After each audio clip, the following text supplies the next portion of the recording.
So I begin with the gospel according to Fred Rogers. Yes, right? Known as Mr. Rogers. Won't you be my neighbor? I have always wanted to have a neighbor just like you. I've always wanted to live in the neighborhood with you. So let's make the most of this beautiful day. Since we're together, we might as well say, would you be mine? Would you be mine? Won't you be my neighbor? There we go. All right. Mr. Rogers, as so many of us know, was known for his neighborhood, his universal welcome, his honesty, his authenticity. He was known for his wisdom and his words, his language, in simply living what mattered most. Fred Rogers shook the world, opened hearts, and modeled for us a wonderful, compassionate love for over a generation. And I understand he shared this at a commencement address. He said, in fact, from the time you were very little, you've had people who have smiled you into smiling, people who have talked you into talking, sung you into singing, and loved you into loving. You've had people who have smiled you into smiling, people who have talked you into talking, sung you into singing, and loved you into loving.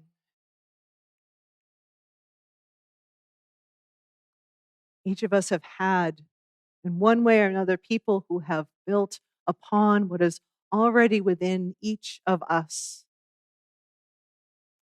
For those who may use the language of God, our whole world has been this act of creation that is loved into being.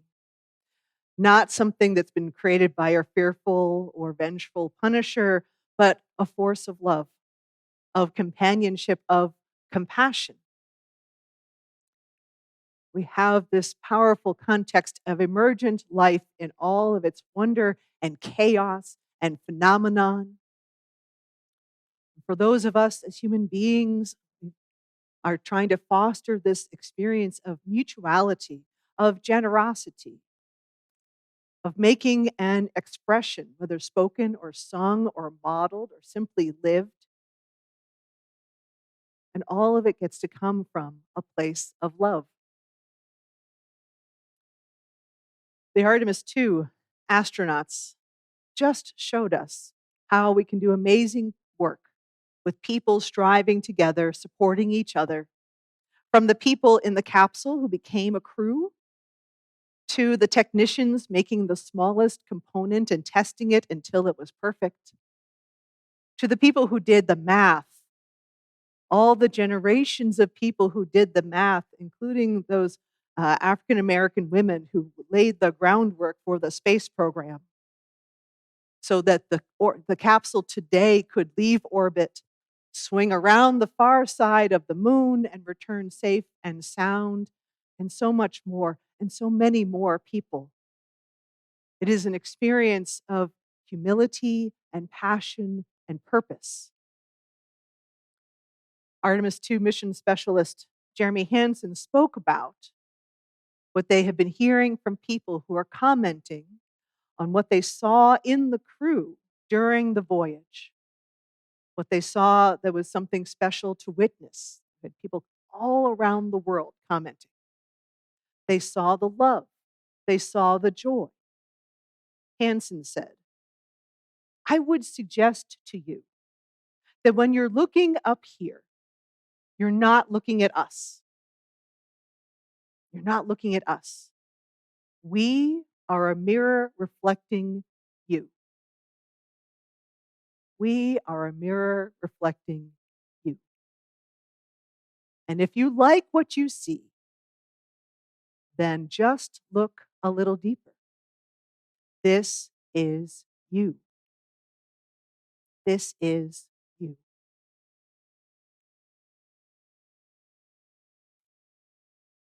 We sing each other into singing. We love each other into loving. And we need this so deeply and dearly as we face the world.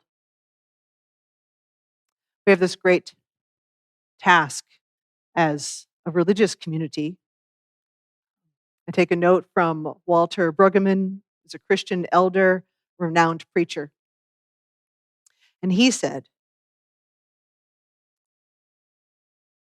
the prophetic tasks of the church are to tell the truth in a society that lives in illusion, grieve in a society that practices denial, and express hope in a society that lives in despair. The prophetic tasks of the church are to tell the truth in a society that lives in illusion, grieve in a society that practices denial, and express hope in a society that lives in despair.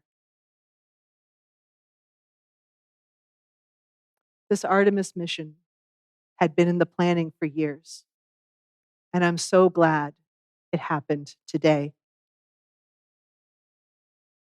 I realize that one can make a strong case for the need to care for our more terrestrial problems than to shoot for the moon. And we do. Oh, but we do. And such a mission that holds collective wonder and hope can shift our perspective, feed the compassion, inspire the living out loud with respect and humility. Christina Koch talked about being a crew, and she reminded us that the earth is one crew. The earth is one crew. It's up to us to determine how we proceed with that reminder that we are connected and we want to see hope and love that makes a difference. Resist the hardship of our common conversation in this moment where the world is trying to be remade into a few people's image, where we're not allowed to have full feelings, to be fully human, to be agents of ourselves at all, if some folks have their choice, and to find a way through in this moment. As I said at the Easter sermon last Sunday, the worst story is not the last story. Every day in this religious community is an exercise in witness, in authenticity, in allowing ourselves to be fully human, including in our own sorrow. And not to have to be okay, because I'm going to tell you we're not.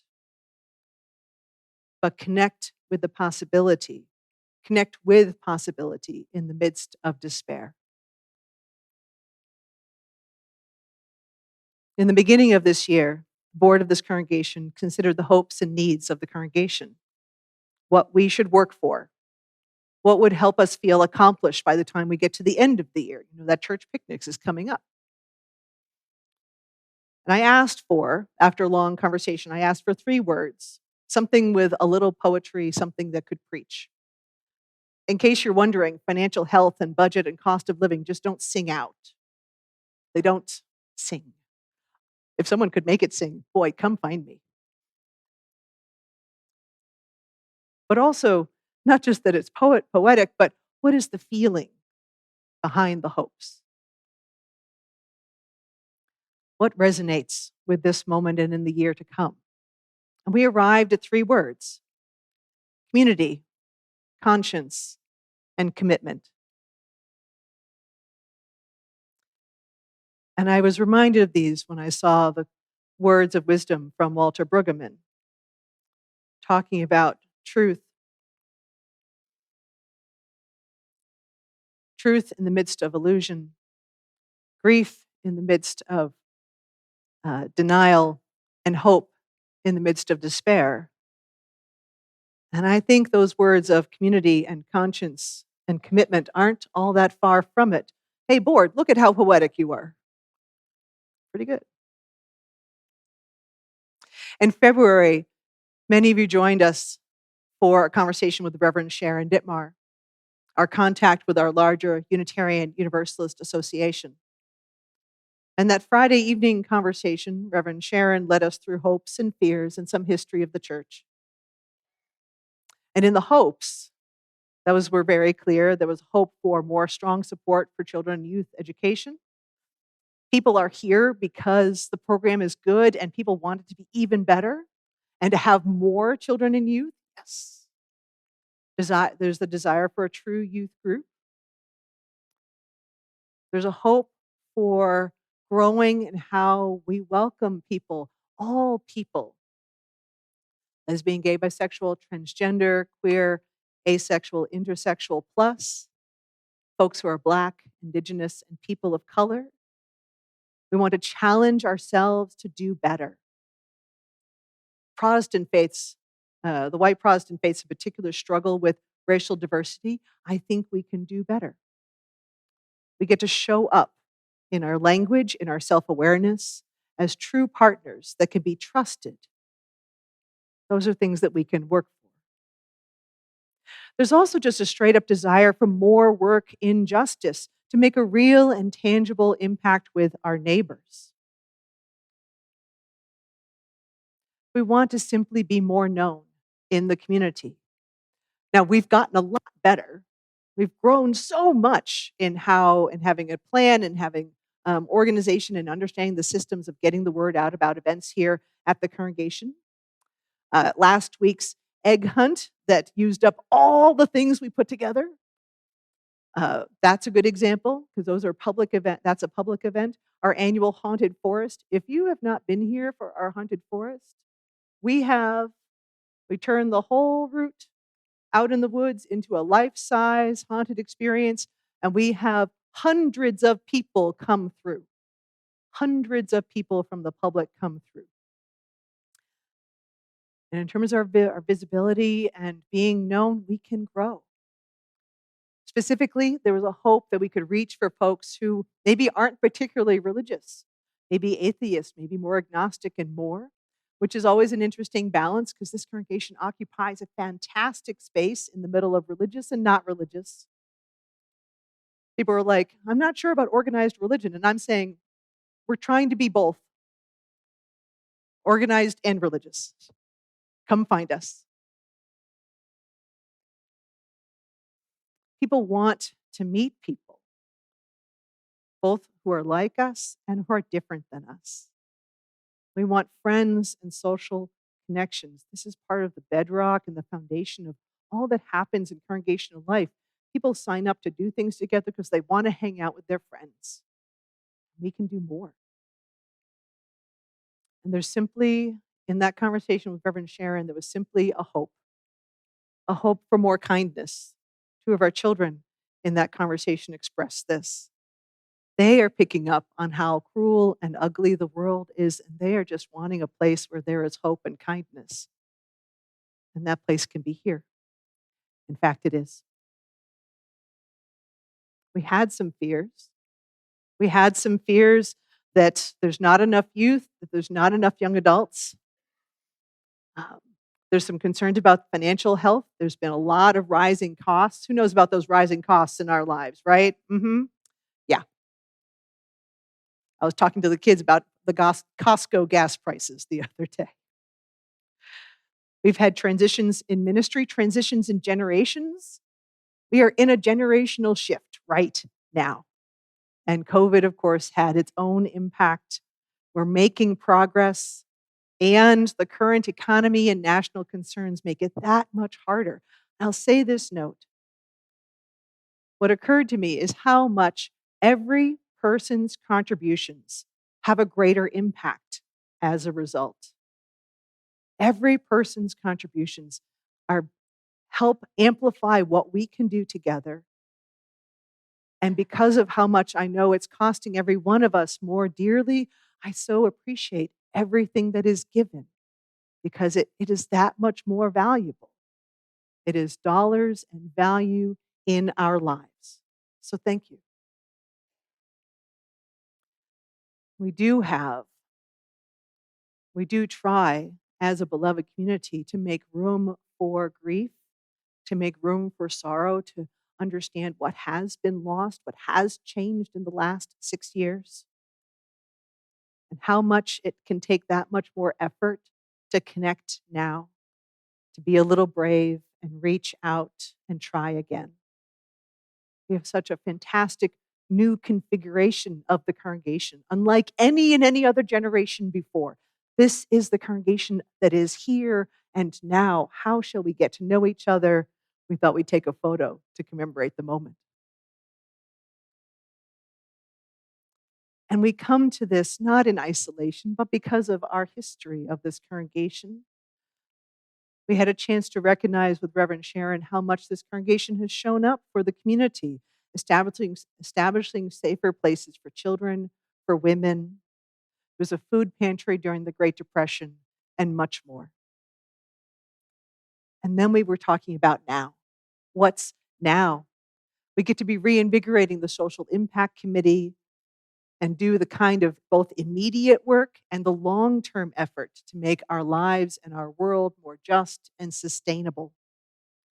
We are becoming more welcoming along with all of Peoria. Did you catch that front page article in the Chicago Tribune last Sunday? Peoria was named for being more welcoming. Lesbian, gay, bisexual, transgender, intersex, asexual, welcoming. We have people who are coming to us because they want a better and safer place to live for themselves and for their children. And it's not only the affirming faith communities that are making this effort, but it's leaders in many places, and we are part of that conversation. And so we take all of these notes that we were talking about with Reverend Sharon and as plans for the future. By all means, let us enrich our connections for all ages.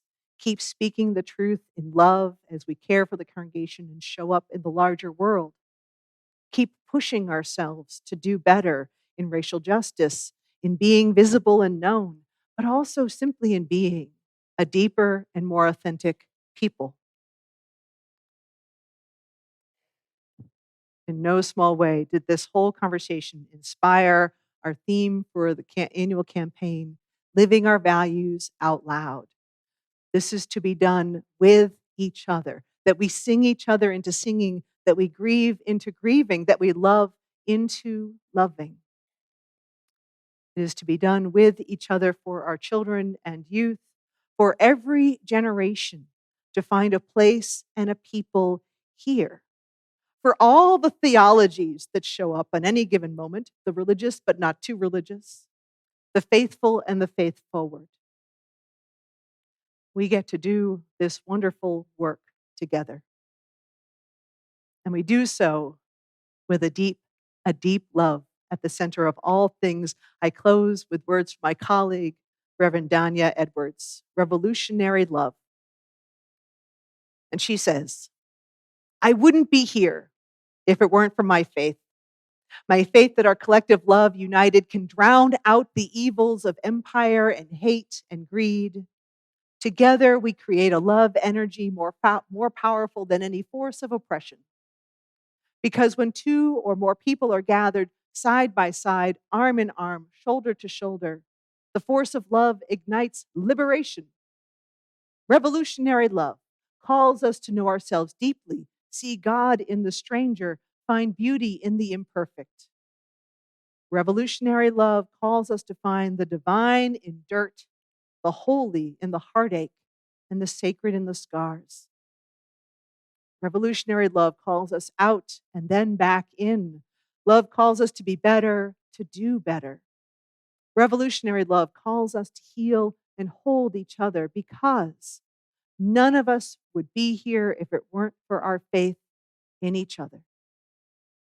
None of us would be here if it weren't for our faith in each other and our presence in being part of the great interdependent web of existence that holds us in all moments.